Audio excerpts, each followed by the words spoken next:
This is a essay or video of a written essay that is available on PLN's SCRIBD page. The link to the written article is available in the YouTube video's description box. For a limited time, there will be weekly semi-serious essays about behavioral technology and what could happen, what has happened, and what is happening. Whether you read the essays or watch the essay, hope you get something out of RX's musings on behavioral technology. This week's essay is The Manchurian Candidate. This is going to be a long article with a lot of big science words, but it will be worth it. With all the school shootings, mass shootings, workplace shootings, and other random acts of violence, it is important to talk about whether or not it is possible to use behavioral technology to incite and direct violence. Wikipedia summarizes the plot of the Manchurian Candidate story as Major Bennett Marco, Sergeant Raymond Shaw, and the rest of their infantry platoon were captured by an elite Soviet commando unit during the Korean War in 1952. They are taken to Manchuria and brainwashed into believing Shaw saved their lives in combat, for which Shaw is subsequently awarded the Medal of Honor. It is later revealed that the communists have been using Shaw as a sleeper agent who, activated by a post-hypnotic trigger, immediately forgets the assignments he carries out and therefore can never betray himself, either purposely or inadvertently. In Shaw's case, the suggestion that he play solitaire is the trigger. Seeing the Queen of Diamonds playing card transforms him into an assassin who will kill anyone at whom he is directed. Shaw's KGB handler is his domineering mother, Eleanor. Married to the McCarthy-esque Senator Johnny Iselin, Eleanor convinced the communist powers to help her install her husband as president and allow them to control the American government through him. Manchurian Candidate has also become a term with another meaning outside the original story. The Urban Dictionary's definition of Manchurian Candidate is one who has been brainwashed into performing actions, such as assassinations, upon receiving a special code word or phrase. The candidate acts and behaves normally before receiving the trigger with no knowledge of what he will do or what he has done while under the influence of mind control. Whether it is a political puppet or a regular person programmed to kill on demand, can there ever be a real Manchurian Candidate? Let's explore the work of Dr. Jose Delgado. Delgado became famous for using a remote control to stop a charging bull. His research usually centered on using technology to control the mind. He did a lot of research on animals where he implanted their brains with a stimuloceiver and remotely controlled them using an electronic device that stimulated regions of their brain. He mainly used electrical stimulation of the brain, ESB, to make his subjects perform involuntary actions. Delgado also experimented on humans, which was legal and accepted during that time. That is a brief on Delgado, but there's more information about him in the YouTube playlist called Cliff Notes, Free Intro to Electronic Harassment Crash Course. In his book, Physical Control of the Mind Towards a Psycho-Civilized Society, Delgado wrote, "It is interesting that application of ESB modified the interpretation of the environment, changing the peaceful relations of a group of animals into sudden, overt hostility. The same sensory inputs provided by the presence of other animals, which were neutral during control periods, were under ESB cue for a ferocious and well-directed attack. Apparently, brain stimulation introduced an emotional bias which altered interpretation of the surroundings. This means it could be possible to use electronic stimulation to change a peaceful environment into a hostile one. The change could be sudden or gradual. For example, Delgado was able to do this with Monkey Ludi. He wrote, Monkey Ludi had one contact implanted in the red nucleus, and when it was stimulated for 5 seconds, the following effects appeared. 1. Immediate interruption of spontaneous activity. 2. Change in facial expression. 3. Turning of the head to the right. 4. Standing on 2 feet. 5. Circling to the right. 6. Walking on 2 feet with perfect balance, using both arms to maintain equilibrium during bipedestation. 7. Climbing a pole. 8. Descending to the floor. 9. Uttering a growl. 10. Threatening and often attacking and biting a subordinate monkey. 11. Changing aggressive attitude and approaching the rest of the group in a friendly manner. And 12. Resuming peaceful, spontaneous behavior. This complex sequence of events took place during 10 to 14 seconds, always in the same order, but with considerable flexibility in the details of performance. Ludi avoided obstacles in her path, walked with excellent coordination, and used normal strategies in her fights. The sequential response was so reliable that it persisted after 20,000 stimulations repeated once every minute, demonstrating the specificity of evoked effects. Delgado was able to make Monkey Ludi act crazy, then get violent within a few seconds. He was also able to do this with cats. He wrote, "The stimulated animal started prowling around looking for fights with other subordinate animals, but avoided the most powerful cat in the group. It was evident that brain stimulation had created a state of increased aggressiveness, but it was also clear that the cat directed its hostility intelligently, choosing the enemy and the moment of attack, changing its tactics, and adapting its movements to the motor reactions of its opponents. Brain stimulation determined the affective state of hostility, but behavioral performance depended on the individual characteristics of the stimulated animal, including learned skills and previous experiences." The experimenters were able to incite true rage in a cat, and the cat remained angry. It picked fights, but it wasn't stupid enough to challenge the strongest cat and get beat up. There was no blind rage. The cat was also able to attack and fight effectively. In other words, the cat didn't just go around fighting with no tactic. He wrote, "Brain stimulation determined the effective state of hostility, but behavioral performance depended on the individual characteristics of the stimulated animal, including learned skills and previous experiences. Therefore, if this can work on people, then a Manchurian Candidate can be made." Would it work on a person? Let's see. Delgado wrote, "It is also true, however, that with the development of technology to stimulate the brain in free subjects, many of the responses obtained in both animals and man are indistinguishable from spontaneous behavior. Sequential behavior, sexual activity, elementary responses, walking, yawning, fighting, and many other effects documented in previous sections demonstrate conclusively that ESP can evoke purposeful, well-coordinated, skillful activities of great refinement and complexity. Patients have accepted evoked psychological changes, such as an increase in friendliness, as natural manifestations of their own personality and not as artificial results of the test." Delgado is not suggesting that he could do the same things to people. He actually did the same things to people and got a similar response. Delgado wrote, "In one of our female patients, stimulation of a similar area in the thalamus induced a typical fearful expression, and she turned to either side, visually exploring the room behind her. When asked what she was doing, she replied that she felt a threat and thought that something horrible was going to happen. This fearful sensation was perceived as real, and she had a premonition of imminent disaster of unknown cause. The effect was reliable on different days and was not altered by the use of lights and a movie camera to document the finding. Her motor activity and choice of words varied according to the environmental setting, but her facial expression and acute sensation of non-specific, unexplainable, but real fear were similar following different stimulations.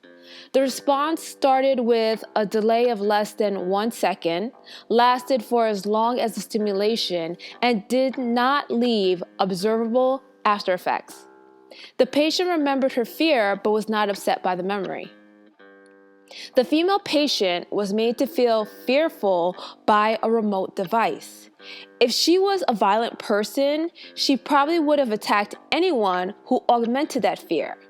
If she was nonviolent but thought her life was in danger, she probably would have attacked a threatening person in self-defense.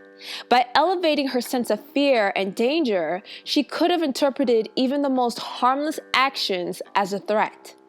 Note that there was a delay of less than 1 second for the stimulation to work, and it affected her until he turned it off. Delgado also wrote, intense emotional reactions have been evoked by stimulation of the amygdaloid nucleus, but responses varied in the same patient even with the same parameters of stimulation. The effect was sometimes rage, sometimes fear. One patient explained, "I don't know what came over me. I felt like an animal."